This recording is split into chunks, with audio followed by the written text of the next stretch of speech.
my question following that has to do with tariffs. And Senator Heitkamp is first. The tariff policy it can be argued that farmers are being hurt, perhaps because of the tariff policy and the trade war, if you want to call that. What needs to happen? Dave, there's no argument. Farmers are getting hurt. And I'm going to fight for farmers. And I'm going to fight for doing the right thing for American and North Dakota agriculture. We are going to be short in our income and our revenue into this state in new wealth creation by about $1 billion. Because not only do we have tariffs on our soybeans, we can't sell them. We can't sell them, potentially losing that market forever. And I think it's interesting, Congressman Cramer's surrogate recently in CNN said farmers should be happy with the prices that they have right now. You talk to any farmer, they're not happy. They're nervous and they're concerned, and they have great worry about whether they're going to meet their expenses and be able to pay their operating loans. You know what? The expert that I think we should listen to, one that works right here at NDSU, who says we are in a black swan moment. We could lose our revenue for many, many years. And this is a policy that's failing our farmers, and it's failing the American economy. It's failing American agriculture. Congressman Cramer. So this president plays hardball. There's no question about it. And by the way, many farmers I've talked to have said, why didn't the president do this a long time ago? Once again, we wouldn't have this dramatic situation if previous presidents would confront China's cheating in many areas. China subsidizes 3 crops, $100 billion more than WTO allows them to every year. That's by $100 billion, that's 7 years of American farm programs in total. If we continue down this path, they're going to eat our lunch as they've already started to do. But this president has demonstrated by his, drawing lines in the sand that you're not allowed to cross, has brought Canada and Mexico. 88% of North Dakota's exports go to Canada and Mexico. Brought them to the table and did a deal called the U.S.-Mexico-Canadian Agreement. He did a deal with South Korea. He now has the United Kingdom, the European Union, and Japan all in negotiations with him. In fact, China represents 1% of North Dakota's exports. Australia represents 2% of North Dakota's exports. And this is why I asked, realizing that we could get into a protracted trade war, this is why I was the first member of Congress to ask USDA to come up with a mitigation plan using the very funds that they're using to help our farmers in the short term as we work on markets. And we can, obviously we're going to go back and forth a little while. We'll have several one-minute opportunities, I suspect. Yeah. Blind faith in this administration is not well placed. The Chamber of Commerce knows that these tariffs are hurting us, that this trade war is hurting us. The Koch brothers know that this trade war is hurting us. And certainly our farmers know that this trade war is hurting us. I find it interesting that he raises the new NAFTA, I'll call it that. I've been criticized by Congressman Cramer for bringing a trade delegation to the Mexican embassy. Guess who was the first group that actually agreed to a trade agreement? It was the Mexicans. I'd like to think that maybe reaching out to the Mexicans makes a difference. Congressman Cramer, the one provision we needed desperately in the new NAFTA from Canada, that one provision was grain grading reform. He almost cost us grain grading reform by rash and harsh statements against Canada. That's not a kind of senator who's going to help in fighting this against this trade policy. This is the kind of person whose blind loyalty to a president and to an administration will sell our farmers down the road. I cannot point to a spot where I feel stronger about how we need to have a unified voice here in North Dakota to protect our farmers against a trade war that literally could bankrupt thousands of our farmers. We need to stand with our farmers. Congressman Cramer. Senator, when these were proposed, I testified at 2 USTR hearings. And I didn't see you at either one of those hearings, by the way, testifying on behalf of these farmers. But it is interesting that you point to a news story that's saying that I almost undid this grain grading thing by harsh comments when the sources were two unnamed Canadian sources familiar. And not even the ambassador would verify that story.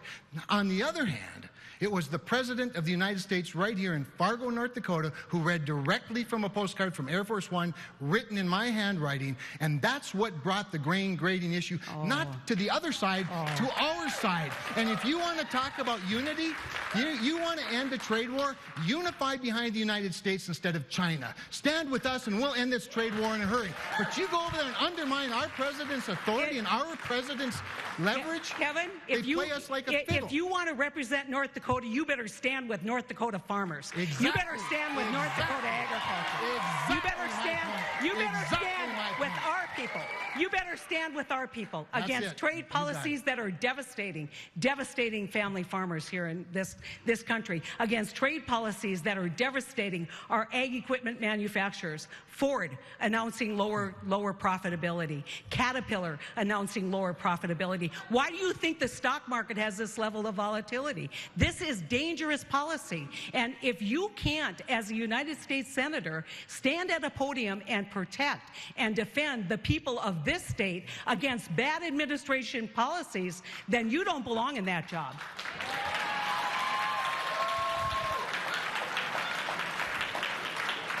So standing with Communist China in a trade war against the United States of America is not standing with North Dakota's farmers. Oh, my goodness. I had a roundtable discussion in here with soybean farmers from North Dakota with Senator Joni Ernst, one of your colleagues from a big soybean and corn producing state. Do you know I couldn't get one of them to oppose the tariffs? Not one of them. You know what they said? Well, this is why we have bins. This is why I sold that $10.50. This is why I sold that $10.50 a bushel. If I had my phone here, I'd show you a picture of a mound of soybeans on the ground in the rain in Castleton. Sure. There are no bins, Kevin. No. Those beans will be wrecked by that rain. They'll be wrecked by the exposure to the elements. Here's the other thing that's happened. We are now providing over half of the supply to granted a market that's half the size of China, but to the European Union. I was a signature on behalf of the United States Congress in a ceremony with Taiwan purchasing 30% more soybeans than they did last year.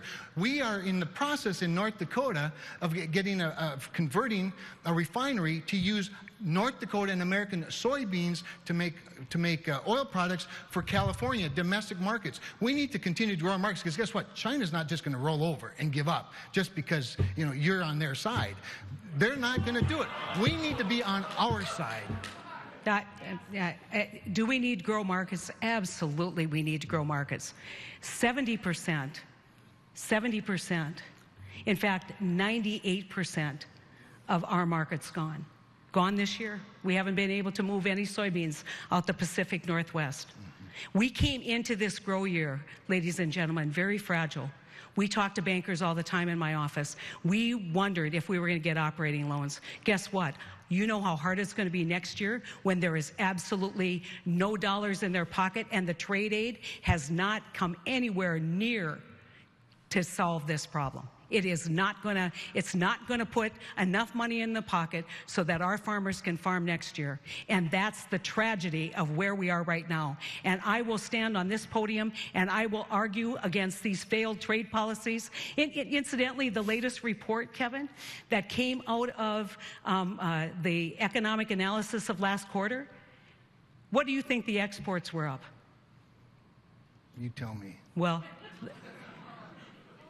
we are importing now over dramatically more than we were. No. That's what I'm telling you. Our exports are down and our imports are up. And you need to look at this, and you guys can laugh. You got to look at this data. This data is real. And since the trade war started, our trade deficit with China has exploded. So if this was designed to eliminate the trade deficit, it's not working. Okay, this is clearly a long-term play, and that's what this president understands. You cannot turn around 30 years of bad trade policy in 1 month or in one season. Kevin, so, why has the trade deficit gone up? Your time will come, Senator, because because this is a long-term deal. And by the way, with regard to deficits, I know the president likes to talk about trade deficits a lot, but you know why we're importing more than ever? Because people have more money than they've ever had. There's more jobs, higher incomes, rocket ship economy.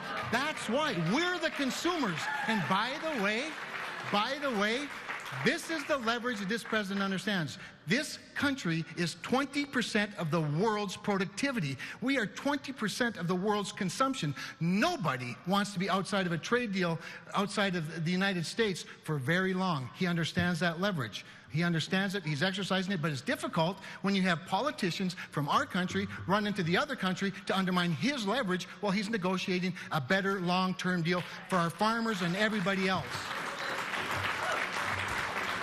United States of America is less than 5% of global population. Our greatest trade asset is our trade relationships with countries who aren't China. That's called the Trans-Pacific Partnership. This president took us out of that and made it virtually impossible for us to collaborate and build markets within that unit. He didn't try and renegotiate. He just said, we're out. That was the beginning of a very bad step in trying to curtail Chinese dominance in the Pacific. And it's also a bad national security strategy. And so there is a clear difference between Congressman Cramer and me on trade. You've heard it right here. You've heard a great debate. He is all in on the president, and I'm all in on North Dakota. One more. Sure. So with regard to the Trans-Pacific Partnership, I was a vote for TPA. I was uncommitted on TPP, and the reality of it is, Trade Promotion Authority, Trans-Pacific Partnership.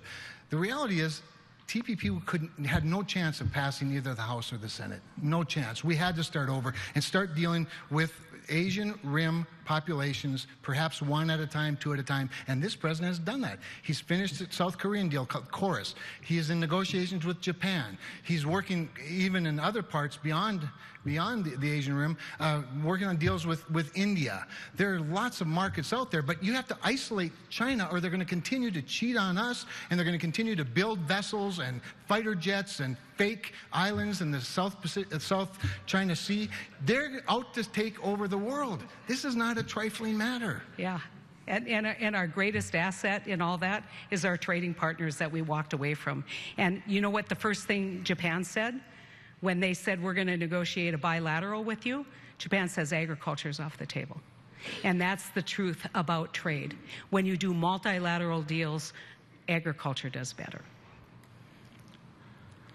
I'm almost scared to move on to the next subject.